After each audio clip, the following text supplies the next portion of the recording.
अस्सलाम वालेकुम my dear students, कैसे हैं आप सब लोग। वेलकम टू एफर इल्मी ऑनलाइन ट्यूटर।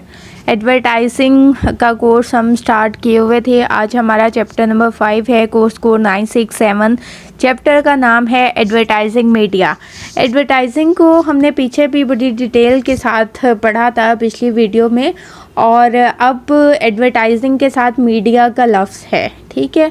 तो मीडिया का हम एडवर्टाइजिंग में मीडिया का ज़ाहिर है बहुत बड़ा रोल है, क्योंकि एडवर्टाइजिंग हमें जितनी भी नज़र आ रही है वो मीडिया के ही मरहून मिन्नत है। अगर मीडिया ना हो तो इसको किस तरीके से कैप्चर किया जा सकता है। मुख्तलिफ़ ऑर्गेनाइजेशंस हैं, चाहे वो इलेक्ट्रॉनिक है, प्रिंट है या डिजिटल मीडिया का इस्तेमाल भी बहुत ज़्यादा अब किया जा रहा है।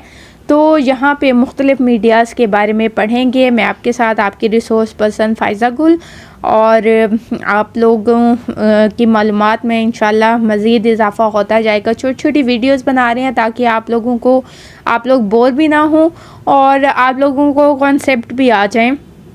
तो इलामा इकबाल ओपन यूनिवर्सिटी के स्टूडेंट जो हैं उनके लिए ये बहुत ज़्यादा मुफीद होगी, क्योंकि छोटे छोटे उन लोगों के पास इतना ज़्यादा टाइम नहीं होता। ये छोटी छोटी वीडियोस बनाई जाती हैं ताकि आप लोगों को एक आइडिया हो जाए। आपकी बुक्स की मदद से ही हम एक एक चैप्टर को यहाँ पे कवर करेंगे। सबसे पहले हम मीडिया का इंट्रोडक्शन देख लेते हैं। जो टर्म मीडिया इस्तेमाल होती है ये प्लूरल फॉर्म है। इसको वैसे मीडियम, ये एक सिंगुलर अगर हम वर्ड के लिए इस्तेमाल करें तो मीडियम, लेकिन वो मीडियम एक ज़रिया होगा। लेकिन मीडिया जो है इसमें आपके पास ये प्लूरल फॉर्म है, मल्टीपल सोर्सेज आप इस्तेमाल कर सकते हैं। इसमें इलेक्ट्रॉनिक, प्रिंट, डिजिटल हर तरह का मीडिया जो है वो आ जाएगा। Advertising medium is the means used by the business to communicate information about their product services to the customer।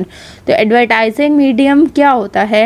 ये एक ऐसा ज़रिया होता है जिसके ज़रिए से बिजनेसमैन कम्युनिकेट कर सकता है। वो अपनी सर्विसेज या प्रोडक्ट के बारे में आम ऑडियंस को बताएगा कि मेरी कंपनी का मकसद क्या है। और जब तक आप लोगों को नहीं बताएंगे, लोगों को अवेयर नहीं करेंगे, तो अल्टीमेटली आपको वो फ़ायदे नहीं होंगे, या लोगों को जब तक पता नहीं चलता तो लोग उसको ख़रीदते नहीं हैं। तो उनको आगाही होना बहुत ज़्यादा ज़रूरी है। तो इसलिए मीडिया का होना बहुत ज़्यादा ज़रूरी है, जहाँ पे आप जाके एडवर्टाइज़ कर सकते हैं।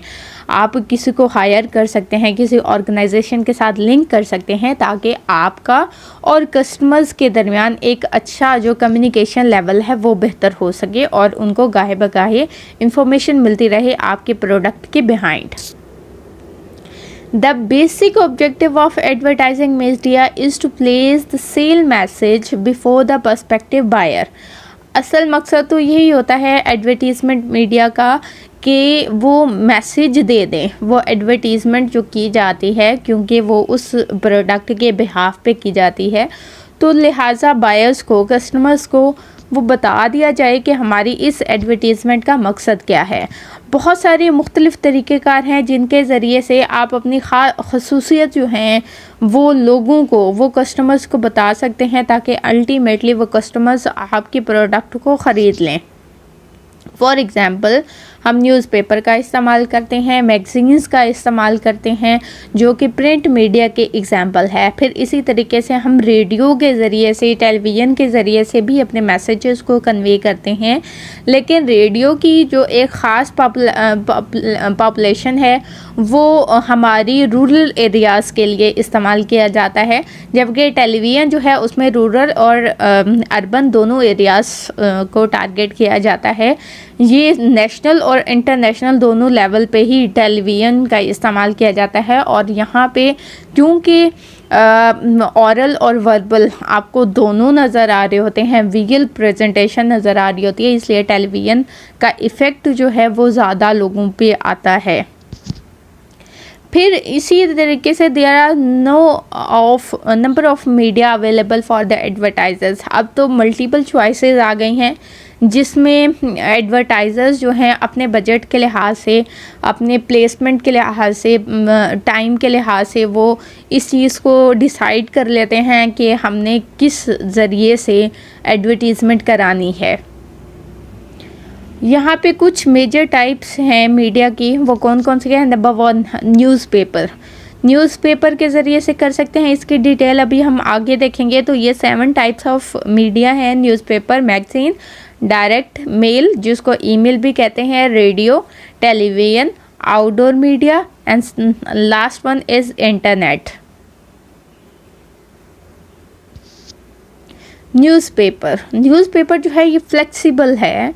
फ्लेक्सिबल इसलिए कि आप इसकी जगह भी तब्दील कर सकते हैं, आप छोटी ऐड भी लिखवा सकते हैं, आप बड़ी भी करवा सकते हैं। टाइमली भी है कि आपको रेगुलर इंटरवल पे दिखाना है, वीकली दिखाना है, या किस सिटी या किस टाउन में आपने अपनी एडवर्टीज़मेंट करनी है। तो इस लिहाज से न्यूज़पेपर जो है वो फ्लेक्सिबल है वहाँ पे, क्योंकि लोग ही आपको इस तरह के न्यूज़पेपर बायर्स वो लोग हैं जो कि लिटरेट होंगे। जो इलिटरेट है वो यहाँ पे टारगेट ऑडियंस में शामिल नहीं है। न्यूज़पेपर के लिए ख़ास ऑडियंस है जो कि उन्हीं को ही हिट यहाँ पे किया जाता है।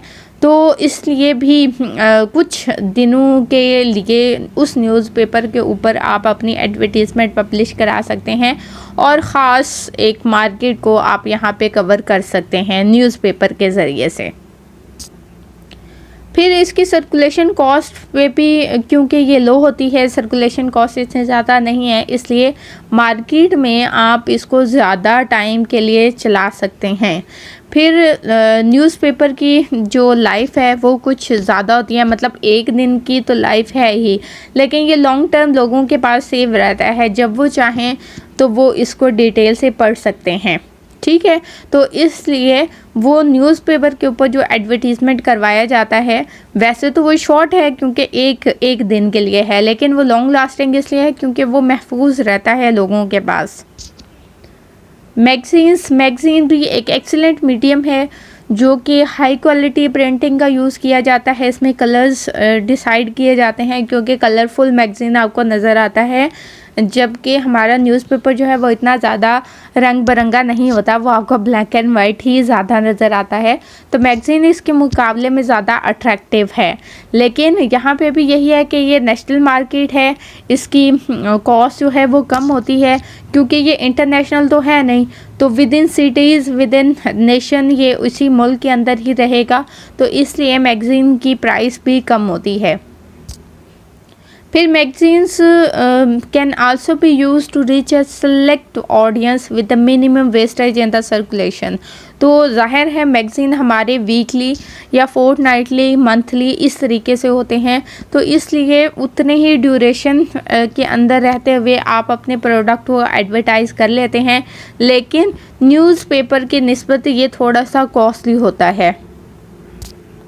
डायरेक्ट मेल है, अब जैसे ये डायरेक्ट मेल जो है, आप ब्रांड्स वगैरह ने या इस तरह की जो बड़ी कंपनीज़ हैं उन्होंने ये सर्विस शुरू की है, क्योंकि जो ऑनलाइन ऑर्डर्स करते हैं या अपने लोगों को जो एक दफ़ा उनके कस्टमर्स हो चुके होते हैं, उनके पास उनका डाटा जा चुका होता है, तो फिर वो डायरेक्ट मेल के ज़रिए से उन्हें नए से नए इंसेंटिव जो है वो दे रहे होते हैं। अब इसमें सर्कुलेशन का मिनिमम वेस्टेज होता है कि ये आपकी ज़ाया नहीं होती, एटलीस्ट जिन सेलेक्टिव लोगों तक आप अपना मैसेज पहुंचाना चाहते हैं वहां इजीली आप पहुंचा सकते हैं। फिर इसी तरीके से ये quite costly when compare to the other media. अब ईमेल करना जो है वो इजी है क्योंकि इसमें आपकी ज़्यादा कॉस्ट नहीं लगती, ठीक है। तो ख़ास तरह का उनके फीचर्स होते हैं जो कि आपने अब उनके ज़रिए से आप अपने मैसेजेस को मेंटेन कर सकते हैं और लोगों तक मेलिंग लिस्ट के ज़रिए से पहुंचा सकते हैं। अब तो बहुत ज़्यादा सॉफ्टवेयर आ चुके हैं जिनको आपने एक दफ़ा लिस्ट में ऐड कर लिया तो आप एक ही ईमेल बनाते हैं और क्लिक करते हैं और सबके पास वो मैसेज जो है वो चला जाता है। ये इसी तरीके से यूनिवर्सिटीज़ के मैसेजेस भी स्टूडेंट को इसी तरह आते हैं जैसे एडमिशन कंफर्मेशन के आते हैं, तो ये भी है। और वो लोग भी जो पास आउट हो चुके होते हैं, जिनका डाटा भी यूनिवर्सिटी के पास जा चुका होता है, उनको ये ईमेल और मैसेजेस जो हैं वो आ जाते हैं, तो वो भी इसी एडवर्टाइजिंग टाइप के अंदर आएंगे ईमेल में। फिर रेडियो है, radio is the cheapest and most persuasive of all the media of the mass communication. ये इलिटरेट और लिटरेट दोनों पर्सनस के लिए होता है, लेकिन फिर भी इलिटरेट पर्सन जो हैं वो रेडियो पे ज़्यादा इंतज़ार कर रहे होते हैं। ऐसे देहाती इलाके जिनके पास या ऐसे ऑडियंस जिनके पास टेलीविज़न नहीं होता या वो बाहर दूर दराज काम कर रहे होते हैं, तो रेडियो एक ऐसा सोर्स ऑफ इंफॉर्मेशन है जहाँ से वो अपनी डिज़ायर्स को, अपनी नीड को ग्रेटिफाई कर सकते हैं। आपको म्यूज़िक भी सुनने को मिलता है, इसमें मुख्तलिफ प्रोग्राम्स भी लगते हैं और न्यूज़ भी मिलती हैं और एडवर्टीज़मेंट भी मिलती हैं। अब ये रेडियो पे डिपेंड कर रहा होता है कि ये लोकल एडवर्टीज़मेंट है या इंटरनेशनल है। फिर इसी तरीके से जब टेलीविज़न की आमद से पहले रेडियो पे इन्हिसार बहुत ज़्यादा किया जाता था, लेकिन अब टेलीविज़न क्योंकि वहाँ पे आपको विजुअल भी नज़र आ रहा है, तो जो नज़र आता है उस पर बिलीव ज़्यादा होता है, इसलिए रेडियो की जो अहमियत है थोड़ी सी कम हो गई है टेलीविज़न के आने से, क्योंकि यहाँ पे सिर्फ कॉन्शियस हो के आपको सुनना पड़ता है। अगर आपका ध्यान कहीं और था और वो चीज़ मिस हो गई तो वो दोबारा रिपीट नहीं होगी। तो इसलिए टेलीविज़न की आमद जब हुई तो रेडियो को थोड़ा कम अहमियत मिलना शुरू हो गई। फिर टेलीविज़न ये सबसे ज़्यादा लेटेस्ट और फास्टेस्ट ग्रोइंग मीडियम है। अब ये पाकिस्तान के अंदर भी, इंडिया के अंदर भी, बल्कि पूरे वर्ल्ड वाइड में इसकी अहमियत जो है वो बहुत ज़्यादा है। अब ये फ्लेक्सिबल है क्योंकि आपको बार बार इसमें एडवर्टीज़मेंट नज़र आती है जो कि माइंड में बैठ जाती है। इसके जिंगल, सॉन्ग्स, विजुअल्स, सेलिब्रिटीज़, हर चीज़ जल्दी से याद हो जाती है क्योंकि आपको देखने और सुनने दोनों में नज़र मिल रहा होता है यहाँ से। फिर ये ज़्यादा एक्सपेंसिव है क्योंकि इसमें सेलिब्रिटी का भी इस्तेमाल हो रहा होगा, इसमें लोकेशंस भी दिखानी है, इसमें कंटेंट भी दिखाना है। अच्छा एडवर्टाइजिंग कंपनी को या आपने हायर किया होगा, तो इसलिए ये ज़्यादा एक्सपेंसिव है और इसकी कवरेज जो है वो पर सेकंड होती है और ये लिमिटेड कवरेज देते हैं। मतलब बहुत बड़ी बड़ी कवरेज जो है वो एडवर्टीज़मेंट को नहीं दी जाती क्योंकि टाइम पर सेकंड के लिहाज से बिक रहा होता है एडवर्टाइजिंग के लिए। आउटडोर मीडिया है, आउटडोर मीडिया को हमने कल भी थोड़ा सा डिस्कस किया था। इसमें आपको मार्केट जाते हुए, कॉलेजेस जाते हुए, यूनिवर्सिटी जाते हुए किसी भी बिज़ी रोड के ऊपर बहुत सारी एडवर्टीज़मेंट नज़र आ रही होती है। बल्कि अब तो आप अगर मेन रोड पे जाएंगे तो दरमियान में जो फुटपाथ होगा उसके ऊपर भी बहुत बड़े बड़े बिलबोर्ड्स और प्यारे प्यारे ग्लैमर वाले नज़र आ रहे होते हैं। पेंटेड डिस्प्ले होता है, इलेक्ट्रॉनिक बोर्ड्स होते हैं जिसके ऊपर आपको इसी तरीके से डिजिटल जो है वो नज़र आ रही होती हैं स्क्रीन्स। तो ये आउटडोर मीडिया है जो कि बाहर लोगों को नज़र आ रहा होता है और लोग उसको पसंद भी कर रहे होते हैं। तो ये एडवर्टाइजिंग की भी बहुत अच्छी किस्म है और बहुत अट्रैक्टिव किस्म है जो कि लोगों की अटेंशन को ग्रैब करती है। फिर आउटडोर मीडिया जो है ये यूनिक अपॉर्चुनिटी प्रोवाइड करती है अपने कस्टमर्स को, उनको सेलिंग स्टेटमेंट कोई एक यो फ़ोन दम है तो हो, इस तरीके की कुछ छोटी सी जहाँ मामता वहाँ डाल जा, तो ये ब्रीफिंग सेलिंग जो है वो छोटा सा साथ स्लोगन दे दिया जाता है जो कि रिमाइंड रहता है। और जब बार बार या इस तरह का बिलबोर्ड आप देखते हैं तो आप रिकॉल कर पाते हैं, तो इसका मतलब कि ये मैसेज इफ़ेक्टिव था, आपके ऊपर इसका असर हुआ। फिर as a medium of the advertising it has a lasting impression, क्योंकि वो बहुत बड़ी सी होती है, ग्लैमर होता है, वैरायटी होती है, कलर्स होते हैं, सेलिब्रिटी के साथ आपको प्रोडक्ट नज़र आ रहा होता है, ब्यूटीफुल होता है, तो इसलिए इसका इफ़ेक्ट जो है वो लॉन्ग लास्टिंग है, आपके जहन में वो बैठ जाता है, आप ना चाहते हुए भी उस चीज़ को अडॉप्ट कर लेते हैं। फिर इंटरनेट है, this is the most recent most powerful of all the media, क्योंकि जितनी भी ऑडियंस है वो इंटरनेट का इस्तेमाल बहुत ज़्यादा कर रहे हैं। जब से मोबाइल आ गए तो इंटरनेट जो है, इंटरनेट एडवर्टीज़मेंट भी होती है, तो यहाँ पे इंफॉर्मेशन की बम्बार्डमेंट है इंटरनेट पे, तो यहाँ पे लोगों का यूजेज बहुत ज़्यादा होता है, इसलिए यहाँ पे एडवर्टीज़मेंट जो है वो कॉस्टली भी है और यहाँ पे मार्केट भी ज़्यादा है। इस सारी डिस्कशन का कंक्लूजन अगर हम करें तो हमें यही पता चलता है कि कम्युनिकेशन के लिए मीडिया का होना बहुत ज़्यादा ज़रूरी है, क्योंकि जब तक हम मीडिया का इस्तेमाल नहीं करते हम अपना मैसेज दूसरे लोगों तक और बहुत ज़्यादा लोगों तक पहुंचा नहीं पाएंगे। इसलिए मीडिया का इस्तेमाल बहुत ज़्यादा ज़रूरी है।